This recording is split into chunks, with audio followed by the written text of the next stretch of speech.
বর্তমান সময়ে সোশ্যাল মিডিয়ায় নানান কাহিনী হচ্ছে ভাইরাল। আর সেই ভাইরালের পরিণতি কি হচ্ছে তা নাট্য অভিনয়ের মধ্যে তুলে ধরলেন মহিষদলের লক্ষা শিল্পকথার কলাকুশলীরা। বৃহস্পতিবার ছিল বিশ্ব নাট্য দিবস। দিনটিকে সম্মান জানাতে মহিষদলের ৫৪ বছরের প্রাচীন মল্লার নাট্যগোষ্ঠীর উদ্যোগে মহিষদল রবীন্দ্র পাঠাগারে ২ দিন ব্যাপী নাট্য উৎসবের আয়োজন করা হয়। রাজ্যের বিভিন্ন জেলার মোট ৪টি দল প্রতিদিন ২টি করে নাটক পরিবেশন করে। শুক্রবার মহিষদলের লক্ষা শিল্পকথা নাট্য সংস্থা তা অভিনীত করে ভাইরাল নামক নাটক। বৃহস্পতিবার বিশ্ব নাট্য দিবসে নাট্য উৎসবের শুভ উদ্বোধনী অনুষ্ঠানে উপস্থিত ছিলেন প্রাক্তন অধ্যাপক হরিপদ মাইতি, নাট্য একাডেমির সদস্য সুরজিৎ সিনহা, অভিনেতা সুখেন্দু বেরা, অরুণ দিন্ডা সহ অন্যান্যরা।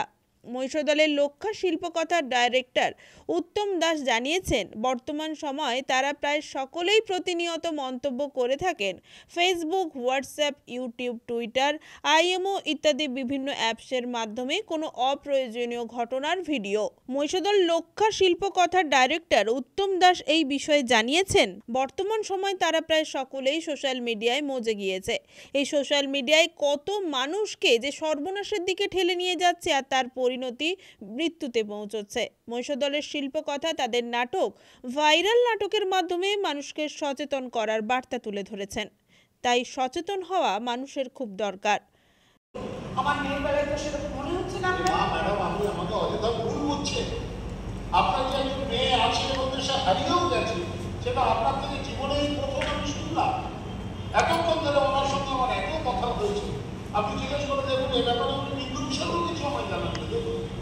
আপনি আমাকে তখন জিজ্ঞাসা করলেন না আমি রিসেন্টলি কিন্তু হারিয়েছি না? হ্যাঁ বললাম, আমি আপনাকে কি বলেছি?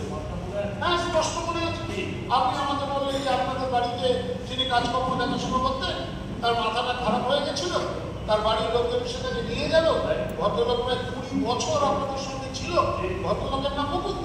হ্যাঁ, এই মুকুন্দর মাথা খারাপ হওয়ার কয়েক মাস আগে